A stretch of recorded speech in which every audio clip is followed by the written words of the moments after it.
अरे बोलने तो आप बोलने दोगे तब। अरे प्रभु, बोलने दोगे तब तो बोलूंगा। यही तो सीखने की जरूरत है भारतीय जनता पार्टी के लोगों में। शांति होती है, आप दूसरों का आदर करना सीखते हो, तो कैसे हम एक दूसरे के साथ सद्भावनाओं से रहें, कैसे हम एक एनर्जी का संचार करें, तो ये भारतीय जनता पार्टी को सीखना चाहिए ना। यही तो इतने सालों से हम लोग कह रहे हैं कि भारतीय जनता पार्टी योग की बात करती है बट उसके आचरण को नहीं अपना रही है। योग के आचरण को तो अपनाइए ना, सिर्फ बोलने से नहीं चलेगा ना। जैसे हम लोग अपनाते हैं, योग करते हैं तो हम समझते हैं कि भैया हर व्यक्ति अपना है, वासुदेव कुटुंबकम है, ये सभी लोग अपने हैं, हमें देश को आगे बढ़ाना है, देश के अंदर में एक ऐसा माहौल बनाना है कि सभी लोग मिलकर एक एनर्जी सृजित करनी है। तो हमारे देश में समस्या ये है कि कुछ लोगों की वृत्तियां पगलासन, गुलामासन, परिवार आसन, सिंहासन इसी की ओर केंद्रित है। नमस्कार दोस्तों, स्वागत है आप सभी का। आप देख रहे हैं हिंदुस्तान पॉइंट अभी। दोस्तों आज मैं जिस वीडियो पर रिएक्शन देने वाला हूं वो वीडियो है रिपब्लिक भारत यूट्यूब चैनल का। दोस्तों आज की डिबेट होने वाली है समाजवादी प्रवक्ता अनुराग भदौरिया और बीजेपी के प्रवक्ता शहजाद पूनावाला के बीच में। दोस्तों जब एंकर ने समाजवादी प्रवक्ता अनुराग भदौरिया से पूछा कि नरेंद्र मोदी ने योग दिवस को पूरे दुनिया में फेमस कर दिया है तो इस पर आप क्या कहेंगे, तो इस पर अनुराग भदौरिया बोले कि बीजेपी केवल प्रोपेगेंडा फैला रही है और योग दिवस पर सस्ती लोकप्रियता हासिल कर रही है।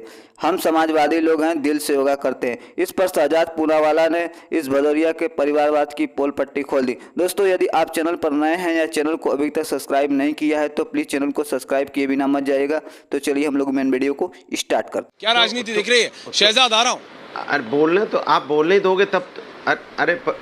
अरे प्रभु, बोलने दोगे तब तो बोलूंगा। यही तो सीखने की जरूरत है भारतीय जनता पार्टी के लोगों को। बोलिए जो ये नहीं सीख पा रहे हैं। योगा बोलने से नहीं होता है, योग करने से आपका दिमाग, शरीर का संतुलन और आपकी जिम्मेदारी बढ़ती है समाज के प्रति, लोगों के प्रति। मन में शांति होती है, आप दूसरों का आदर करना सीखते हो, तो कैसे हम एक दूसरे के साथ सद्भावनाओं से रहें, कैसे हम एक एनर्जी का संचार करें, तो ये भारतीय जनता पार्टी को सीखना चाहिए ना। यही तो इतने सालों से हम लोग कह रहे हैं कि भारतीय जनता पार्टी योग की बात करती है बट उसके आचरण को नहीं अपना रही है। योग के आचरण को तो अपनाइए ना, सिर्फ बोलने से नहीं चलेगा ना। जैसे हम लोग अपनाते हैं, योग करते हैं तो हम समझते हैं कि भैया हर व्यक्ति अपना है, वासुदेव कुटुंबकम है, ये सभी लोग अपने हैं, हमें देश को आगे बढ़ाना है, देश के अंदर में एक ऐसा माहौल बनाना है कि सभी लोग मिलकर एक एनर्जी सृजित करनी है। तो ये क्यों नहीं समझते ये लोग? यही तो इतने सालों से हम लोग चिल्ला रहे हैं। अब जब हम कहते हैं तब बाद में जाके इधर उधर ये लोग बातें करते हैं। तो समझो भाई, योग का मतलब समझो, योग का मतलब क्या होता है। तो भारतीय जनता पार्टी जिस दिन योग का मतलब समझ जाएगी वो हिंदुस्तान को समझ जाएगी, हिंदुस्तान की भावनाओं को समझ जाएगी, हिंदुस्तान के लोगों की तकलीफ को समझ जाएगी, हिंदुस्तान क्या सोचता है, क्या समझता है वो समझ जाएगा जिस दिन वो योग का मतलब। देखिए मैं केवल इतना कहना चाह रहा था ऐश्वर्या कि योगस चित्त वृत्ति निरोधा, इसका मतलब ये होता है कि जब चित्त मतलब अंतःकरण की वृत्तियां शांत होती है तब उसको योग कहते हैं। पर हमारे देश में समस्या ये है कि कुछ लोगों की वृत्तियां पगलासन, गुलामासन, परिवार आसन, सिंहासन इसी की ओर केंद्रित है। इसीलिए आज जब योग से इतना बड़ा सांस्कृतिक संदेश, भारत का संदेश 180 देश हमारे सामने आसन कर रहे हैं, तो ये देखने के बदले इसमें भी कुछ लोगों को इस प्रकार से यहाँ पर भारत के योग के खिलाफ आपत्तिजनक बातें कहने का मकसद दिखाई देता है। तो मुझे लगता है कि वो किस प्रकार की प्रवृत्ति का परिचय देते हैं। इससे पहले भी 2019 में आपको याद होगा कि राहुल गांधी ने ट्वीट करके योग का मजाक उड़ाया था,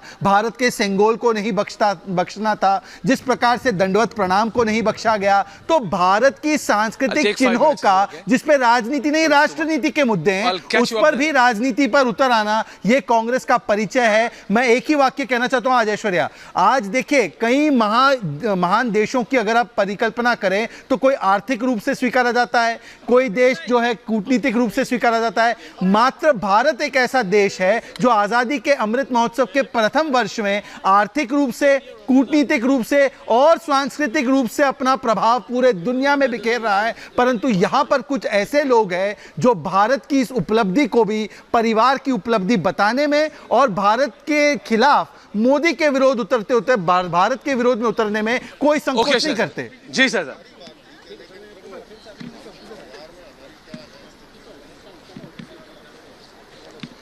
नहीं बिल्कुल शहजाद, बिल्कुल। लेकिन मैं एक बार फिर कह रहा हूं, विनोद अग्निहोत्री जी, यहां कोई राजनीति नहीं हो रही थी। ये बात अलग है कि किसी से बर्दाश्त ना हो रहा हो कि मोदी को इतना बड़ा पेडेस्टल कैसे दे दिया।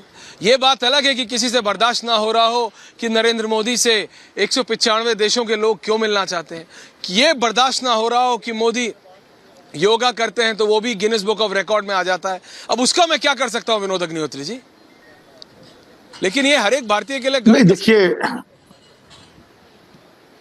नहीं ऐश्वर्या जी, ऐसा विनोद जी। है कि भारत की जो छवि रही है आदिकाल से, वो एक आक्रामक देश की नहीं रही है। उसकी छवि हमेशा एक शांतिपूर्ण, शांतिप्रिय और ऐसे देश जी। की रही है जिसने वसुधैव कुटुंबकम का नारा दिया।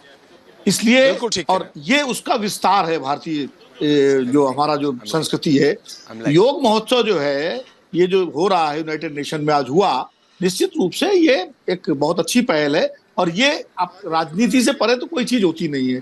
मनुष्य मूलतः राजनीतिक प्राणी है। ये राजनीति नहीं है, ये कूटनीति है। ये हमारी जो सौम्य कूटनीति है, जी। जो सॉफ्ट डिप्लोमेसी है, जिसके जरिए दुनिया के हर देश में भारत का जो सांस्कृतिक विरासत है योग की, वो पहुंच रही है। और जब योग पहुंच रहा है तो उसके जरिए भारत पहुंच रहा है। तो ये मुझे लगता है भारत की एक सफल सौम्य कूटनीति है और ये देश के हित में भी है। आज वो सारे देश, बहुत सारे देशों में आप जाइए, आप भी घूमते हैं, मैं भी घूमता रहा हूँ, बहुत सारे लोग हिंदुस्तान को पूरी तरह से नहीं जानते हैं। वो जो है गूगल देख करके इंडिया के बारे में जानते हैं। लेकिन जब योग पहुंचा उनके देशों में, जब उनके देशों के प्रतिनिधियों ने, जो संयुक्त राष्ट्र में प्रतिनिधि हैं, वो योग कर रहे हैं हमारे प्रधानमंत्री के साथ, तो निश्चित रूप से उनके अंदर इच्छा जागेगी भारत को जानने की। और इसमें बहुत सारे लोग भारत आना भी चाहेंगे।